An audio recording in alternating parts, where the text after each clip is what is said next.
Hello, CS111 students. This is the problem set video for problem set 2 task 4 mixed up melodies. And this is a task that is a little bit of a departure from what we did in problem set 1. Um, and you have a choice in this problem set. So you can either do task 3, the monster mash, which is drawing and turtle graphics, stuff that you did in problem set 1. Or you can tackle task 4 instead. You only have to do one of the two. And task 4 is based on music instead of graphics. So if you don't like working with turtle graphics, and maybe even if you have some experience with music before, the Mixed Up Melodies task might be a good one for you. We've tried to make it so that even if you have no prior background with music, you can do this task as well. But it is your option to do either this one or the Monster Mash task. So you only have to do one of the two.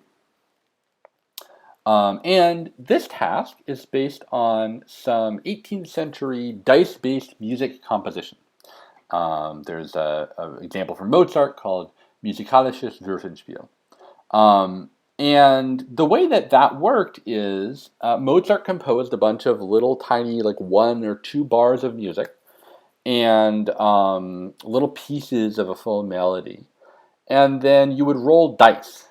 And based on the results, there were some rules that said, okay, you got this result. We're going to put this together to make a song. And so actually, the sort of pieces that were composed can fit together into many, many, many different songs. There's a link in the problem set that you can follow to see a web version of that, where you can hear these songs for yourself. And so the goal in this task is to write functions using this audio module called synth.py to create short melodic segments. So you're going to create intros, refrains, and endings. You can create one of each and then mix and match them with some that we have provided. And the goals of this task are to understand custom functions, to understand this synth.py module, and to also understand something about modularity, about writing different functions in such a way that they can easily fit together with one another, because they each sort of maintain certain things without changing too much in a way that would mess up another function. So, synth.py is a little bit new. You had a chance to use turtle graphics last week, but you haven't used it yet. So there is a reference page that you should consult, but this problem set also includes a very short introduction. And I'm going to include reading through that in this video in case that's helpful. So there's a few important functions and variables you'll need from synth.py. The first most important functions are called add note, add beat, and add rest. The way that synth.py operates is it's not like you're immediately playing a sound when you call a function. Instead, you're composing a piece of music. And then at some point, you might call a function that says, okay, now play that back, or now save that as a file. So add note, add beat, add rest, these take a note, which is a sound that has a certain pitch, or a beat, which is just a sound that's like a drum that doesn't have a particular pitch to it, or a rest is just a period of silence in musical terminology. They add one of those things to this track that we're composing. And so there's a notion of a current track that we're adding things to. And there's also notions like the current instrument, or the current drum, the current pitch, the current volume, that determine some properties of the note that's added. So just like in turtle graphics, we have a current pen color, a current pen size, a current fill color, right, that all determine what's actually happening when we move the turtle. In synth.py, we have these other sort of state variables, we call them, that determine what's going on, and they're sort of hidden behind the scenes, but we have functions to change them. So add note, add beat, add rest, these are kind of like the forward or backward basic commands in Turtle. And all 3 of these functions just have one parameter. And that parameter says how long. So You're adding a note, how long is that note? You're adding a rest, how much silence are we adding here?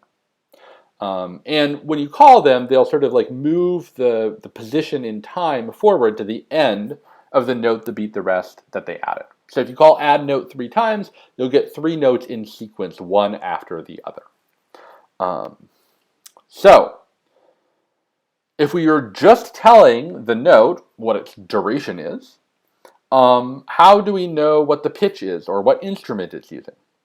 Well, there's a series of functions for controlling pitch.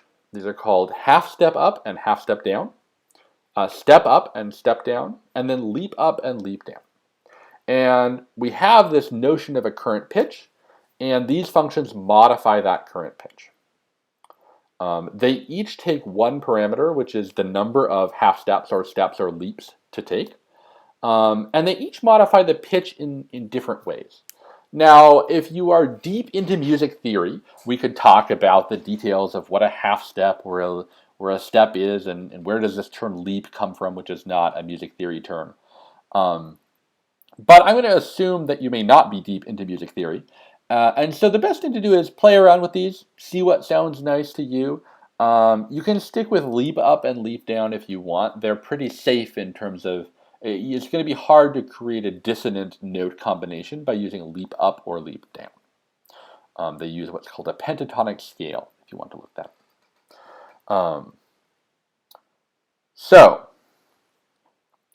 up. When you call these functions, you give them one parameter, which is how many steps to take, as I already mentioned.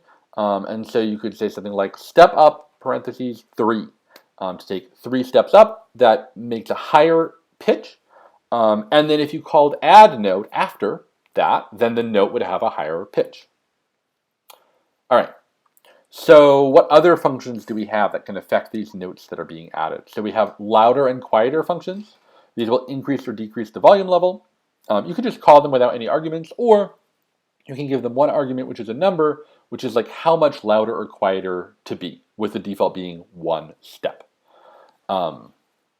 And the formulas for these, they do some multiplication of the current volume level, but you can basically just think in terms of steps louder or steps quieter. There is a maximum, there's no minimum, but at some point it'll be so quiet you can't hear it. So again, fiddle around with things, see what makes sense to you. Okay, other important functions, rewind and fast forward. I mentioned when you call, let's say, add note, that it moves the current time ahead to the end of the note. It's like in turtle, if you go forward, well, the turtle ends up at the end of that line. Whatever you draw next is going to be positioned there. So if you call add note, we move to the end of the note, we're ready to add another note or something after that. What if you wanted 2 notes at once, like a chord, right? Or what if you wanted a drum beat that's happening at the same time as a note? Well, you can use rewind or fast forward to move your position in time without adding notes. And in particular with rewind, you can go backwards. So rewind is super useful for saying like, hey, I want this note here, and then, hey, go back and also add a beat on top of that note, for example. Okay, so finally, there are the print track, save track, and play track functions. Print track basically just prints out a summary of the notes that have been added.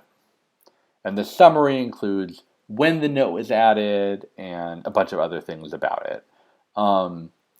And they're not going to be that useful in this particular instance, but it is a way of seeing like, hey, what's the sequence of notes that's going on here? It's just a little bit hard to read because there's so much text. Save track will take the current track and save it. You give it one parameter, which is a file name. Should end in .wav because that's the format we're using. And it basically takes all of the stuff that you've composed using add note, add beat, add rest, and turns it into an audio file. There is a call to save track already in the provided starter code, so you don't necessarily have to use that function yourself. You can just rely on the code that is already there. Now, if there's already a file with that name, it's going to be erased, so be careful with it. Now, play track, the last of these functions, actually just like within Python plays the sounds that correspond to the track that you've built. But play track doesn't work using built-in Python libraries, unfortunately. So to get play track to work, you're going to have to install an extra Python library called Simple Audio. This is not that hard in Thonny. You go to the Tools menu, select Manage Packages, type in Simple Audio, all one word, all lowercase, and press Enter, and then it'll show you the Simple Audio package. There will be an Install button. Click that Install button. Should be fairly quick and easy. You should install it. And so after you have Simple Audio installed, then you can use PlayTrack. If you don't, it'll give you a little message saying like, hey, you can't use PlayTrack because you have to install Simple Audio. You don't need to do this or use PlayTrack. You can just use SaveTrack and then take the file that it saved and open that in a media player of your choice. One note about these functions. First of all, the .wav files that they generate are pretty big. Second of all, it takes them quite a bit of time to do their work. And by quite a bit of time, I mean like several seconds. Oftentimes a little bit longer than the actual amount of audio that you've produced. So if you have like 8 seconds of audio, it might take 9, 10, 12 seconds to save that audio. And that's because our synth.py module is not the greatest in terms of speed. We're not going to be waiting minutes or hours, thankfully, for our things to render, but it's not going to be instant like most of the code in this class is. So just be patient with it, and also try to avoid having a really long composition. Okay, so we've provided in the problem set description some sample code that is unrelated to this particular task, but shows you how to use these different elements. Add note, rewind. It defines a custom function that uses quieter and louder to add a beat that's quieter. So you can take a look at that code, and we've provided in the page an audio element. You can click play, and you'll hear the sound produced by that code, or you could run it yourself, and if you have Simple Audio installed, you can listen to it, or it saves the track as updown.wav, so you could open that file. I'm not going to go through that code or the description that it has below it. You can read those things for yourself, but if you're trying to familiarize yourself with this new module, this is a great way to sort of look at that stuff and go through it. And you can use that example code as the basis for some of the code you write. So, what about this task, right? That was a long introduction. We're going to focus on modularity, like I said at the beginning. So we want to write functions that are going to add audio that are going to be compatible with each other so that we can call multiple functions together and have a nice song.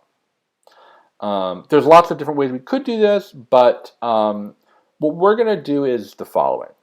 Remember that there's this current pitch variable that we're going to move up and down by calling things like step up or leap down. We're going to make sure that all of our functions return to the original pitch and return to the original volume, using louder or quieter, by the end of the function. Now that doesn't mean that they have to include a note at that pitch or volume. They can, right from the very start, change the pitch, change the volume, okay, we want this note. But by the end, they have to set the pitch and volume back to that value. Right, and by doing this, we ensure that if we call multiple of these functions back to back to back, they can all be based on a same sort of reference pitch and hopefully can sort of mesh with each other. So you're going to write 3 functions: melody intro, melody refrain, and melody ending. And in each function, you have to do the following things. So, like I just said, you have to set the pitch and volume back to their starting values by the end. You have to call add note and or add beat in at least 2 places. It's okay if these calls are indirect because they're happening in some kind of custom function you've defined. That's totally fine. As long as somewhere in these functions or in functions that they call, you call add note or add beat, and there have to be two different function calls in your code. You have to call at least two of the pitch or volume changing functions somewhere. And again, it's okay if that's in a helper function, not in the main function, as long as it's somewhere in the code that eventually gets accessed by that function. You could simply call, say, step up and step down. That's two functions. That qualifies. Or you could use both pitch and volume changing commands. Beyond these very simple constraints, your melody refrain function, which is sort of like the middle of the song, has two extra requirements. You must use some kind of custom function within that. And that function must add at least one note or beat to the composition using add note or add beat. And even trickier, either in melody refrain or in that custom function, you have to use rewind somewhere. So, these requirements are very open-ended. It's up to you to decide, for example, what kind of custom function do I want to use in my melody refrain? What kind of notes do I want to add? We have supplied you with two files, cheerymelody.py and drumsmelody.py. These contain examples that actually fulfill all these goals. So you can look at those as examples to work from. Obviously, you're not allowed to just copy-paste the code from those files. But you can use those as a reference and inspiration for your own melody that you're building. None of these three functions are going to have any parameters. But for your custom function that you're going to call from melody refrain, it's up to you. You could have parameters, you could have no parameters. You can have a return value if you want. Totally up to you. So once you have those three functions defined, in theory, you could call them back to back. You could call melody intro, melody refrain, melody ending, and that would add all the notes from those three things to your track and produce a whole complete, probably short, little song. But the last function we're going to ask you to define is called mixed melody. It has no parameters, and it's going to mix together the segments that you defined with segments from the cheery melody or the drums melody, or maybe both if you want. So, specifically that means you have to call at least one intro. That could be your own melody intro, it could be the cheery intro or the drums intro. At least two refrains, could be more if you want, and at least one ending function. So again, for each possibility, intro, refrain, ending, there's three. There's the one that you defined, the cheery one, the drums one, one intro, two refrains, and one ending. All together have to be called to produce your song. They don't have to be called in that order, actually. You could put the ending first if you want, if you feel that that sounds better. You can call other functions if you want. You do have to call two different refrain functions. You can't just use the same refrain function twice. You could use it more than twice. So we have an example of what that might sound like in the problem set description, but that's it. It's up to you to decide exactly what your mixed melody should sound like. So that's it from me for this task.